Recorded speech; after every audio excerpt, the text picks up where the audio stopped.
Howdy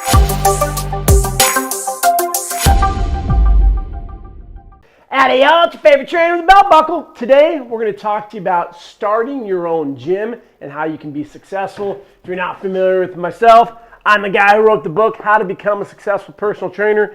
This book is changing the game. We are changing the fitness industry one qualified coach at a time. Get your level 1 coach. It's better than any certification. We have partnerships at Equinox. We can get anyone hired anywhere in the world. When you are a qualified personal trainer, know your anatomy, know your movement regressions and progressions. We're changing the game. And I'm going to talk to you today about gym ownership. Check out our spot in West Hollywood. Nice and quiet here on a Wednesday morning at 4:30 a.m. This spot right here, it's not the biggest in the world. This is our prime spot in West Hollywood. Rent here, $7,000 per month, about $7 per square foot. Started out at $4,500. What happens is we sign small leases, 3 years to start out with. Every time we reamp, they're going to bump it up because it's a great place. The product, we train trainers, but we also have one-on-one training. So we have a few different streams of revenue that help support the rent. Our business model, we didn't start Santa Monica until we had enough revenue coming in before we opened up the gym. Most people do not do that. They don't have 6 months rent saved up.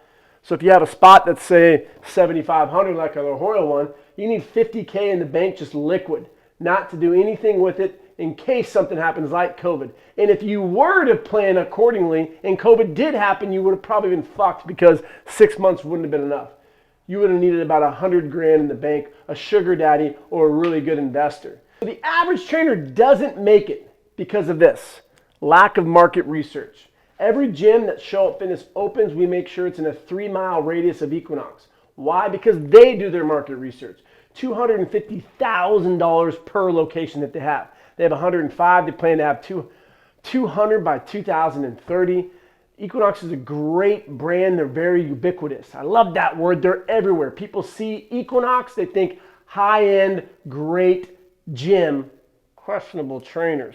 But the quality of the brand is there. So you need to do your market research before you open up. What I suggest is you find an area, put a little pin, circle a 3-mile radius, and you're going to go everywhere in that area. You need to interview every gym, the Soul Cycles, the taco shops, whatever. You need to learn from every business person out there on why they're successful in that area. You got to have at least 6 months rent saved up, a minimum. Most gyms are failing because they don't have that liquidity. Number 2, we invest before we get any type of mentorship. Now what that means is we get really excited, and I've had so many trainers consult with me, and this is their story. They get all excited. I got a great idea. My name, Dumbass Fit Company. It's like, whoa, did you really ask anyone if that's a good name for a company? Where the hell did you come up with it? My mom said it was great. Never ask mom if it's a good idea because it's always a great idea. Oh my God, Johnny, it's such a great company name. You're going to be so successful. You're probably not. That's why 81% of the people fails. You're asking mom for advice. Just joking, mom. I love you. But when it comes to business, there's no emotion. And you should not be going to family members for advice because they're usually going to say, that's a great idea. Now, you're going to have the naysayers. They don't do it. But when you give them an idea like this is the name of my company, most people won't give you sound advice. So that's why you need market research, and you need to find random people and interview them on your name like we did. I had a list, 4 names. I would go everywhere in the area. Where would you go and train? A, B, C, or D? And I got over 100 surveys, and the most popular name that people would go and train out of was Show Up Fitness. I didn't like it. I liked advanced personal trainers. But that didn't make the list. And so I went with what was popular in that area. And another huge reason why people fail is they have a business acumen, a background in business, or they have a fitness background, rarely both. So what you see is very common. You go to a big box gym like an Equinox, you build up a book of business in 3 to 5 years. You're working from 5 a.m. to 10 p.m. The idea of a gym sounds great. A couple of your clients plant the seed in your head. You should start your own gym. I'll back you. You get some lawyers to draw up your paperwork, and all of a sudden, it's coming to fruition. You do not do your market research. You open up the coolest spot in the area, and you invest a shit ton in equipment because you have the backer. Coolest shit in the world. We got the Bursa climber. We got the battle ropes, we got the booster balls, the foam rollers that we're sticking up our ass, all the cool recovery pieces of equipment, thousands and thousands of dollars. And then what happens is, it's a lot of bells and whistles, cool, but people are coming to your spot for results. So for the first couple months, you may have an influx, but then what's your long-term retention? So it's very, very, very common when you leave Equinox, Lifetime, 24, wherever it is, you don't realize that you're going to get about a 30% drop off of your clients. So here's what happened month 1. All your clients come over with you from the big box gym. You had 20 of them. But when it actually comes to making the payment, you're only going to get 70%, so 14, even though 20 of them said they're going to do it. It's just statistics, that's what's going to happen. I guarantee it. I've seen it so many times. So you have 14 clients, you're bringing in $6K per month from them. Well, that's what you were bringing in at Equinox. But here's the thing, now you got rent. So subtract out that $3,500. Oh yeah, and also you have $1,500 from the $100,000 that the investor bought the equipment with, because you're going to have a monthly payment for that. Now we got 35. For those that aren't good at math, that's $5,000. You got $500 for supplies, $500 for cleaning. All of a sudden, your monthly nut was 0. Great, you broke even. Our first month at Cheryl Fitness, Santa Monica, $80. That's how much we brought in one session. We lost $3,200. We lost $3,120. That's just throwing that into the wind. That's what's called your burn rate. Luckily, we had a prior location, non-physical location, that was bringing in over $8,000, so we were able to cover that rent. But that's just lost money right there. So month 1, on the books, 0. You brought in $6K in revenue. You may bring in $100,000 in a year, but if you spend $200,000, you're in the whole $100,000. So month 2, here's what you do. You decide to advertise. Let's do some Yelp. Let's do some Google. Let's do some Facebooks. All of a sudden, $5K later, same thing happens with our clients, but we're not retaining them. They don't like the new you because you're all business now and you're starting to freak out and you're all stressed. So you lose 3 or 4 more clients. So you had $3K coming in, but now you lost another 2 because you also need to render the sessions from the month prior. You didn't think about this at Equinox. So here's what happens, same process. You have clients that leave. You're going to decide to bring on some trainers and you're going to pay them a lot because you don't want to work as much.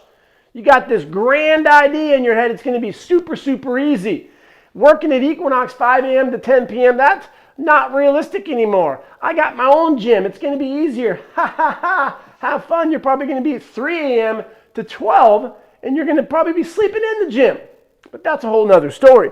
So you bring on some trainers, and you're going to pay them premium amounts, 60, 70%. I'm not going to be like the big brother. That's not fair. Corporations, ew, yucky, they're mean. I'm going to pay my trainers the best, 70%. $100 session, I'm going to give you 70. I'm the nice guy. Now we look at month 2, $3,500 in rent, $5,000 in ads. You're not bringing in as much as you did the prior month because you're not retaining your clients. You brought on some trainers because you want to give them your clients so you can focus on bringing in more business. Now you're looking at about 5,000, 35, 85, roughly. You got to pay your trainers 70%. So here's what happens: $3,500 in rent, $5K in ads. You still have your $500 for supplies. You're still doing $500 for your cleaning.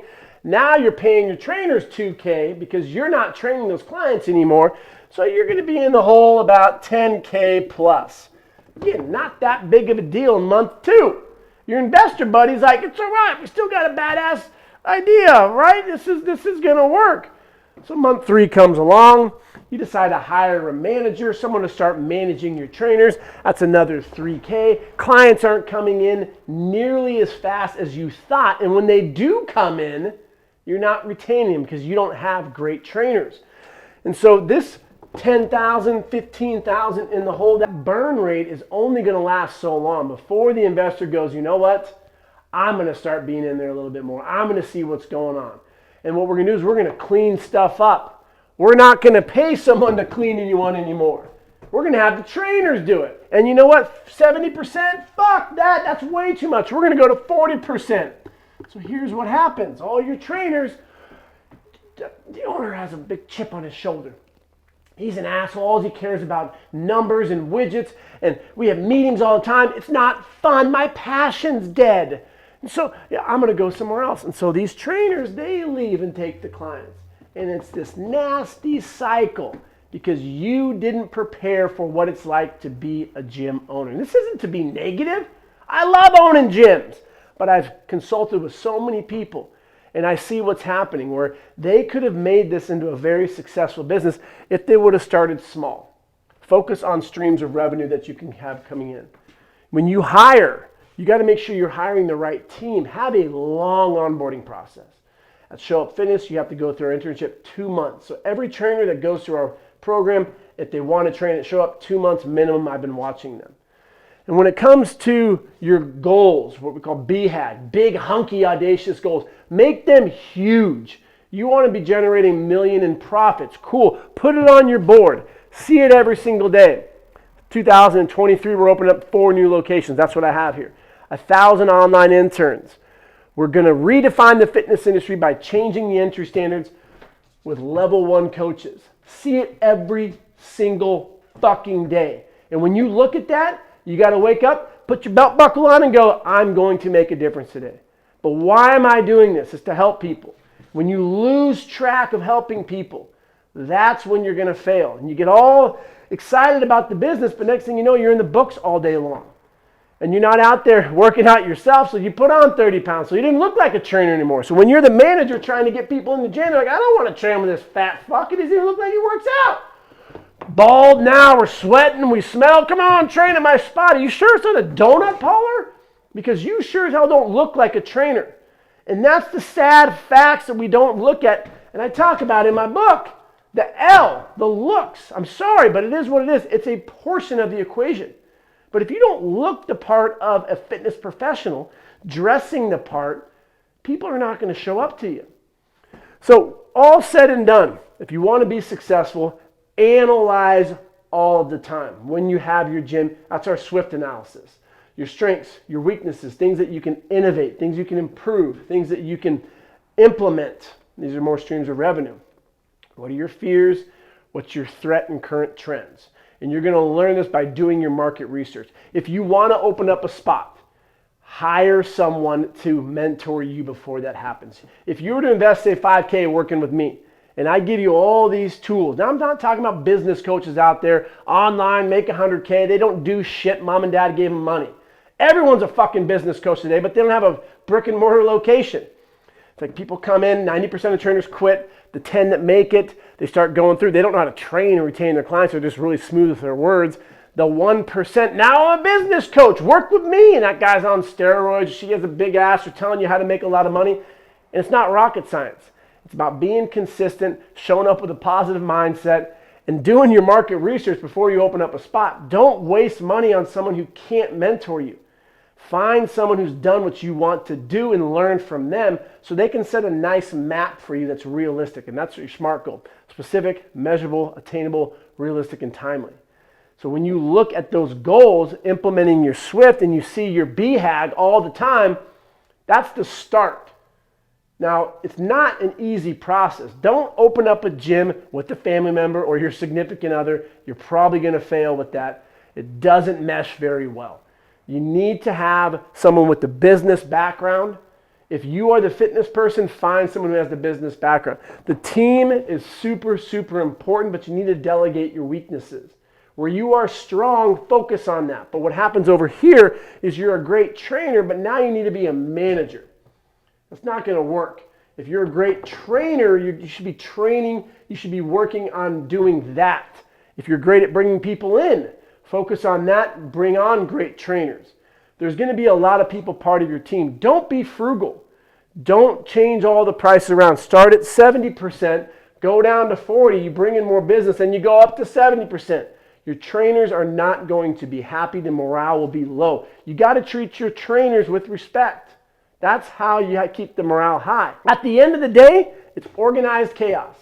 It's going to be a clusterfuck. There's going to be hurdles. You're going to get fines. You're going to forget to pay taxes. You're going to forget to sign this thing and apply for that. It's part of the process.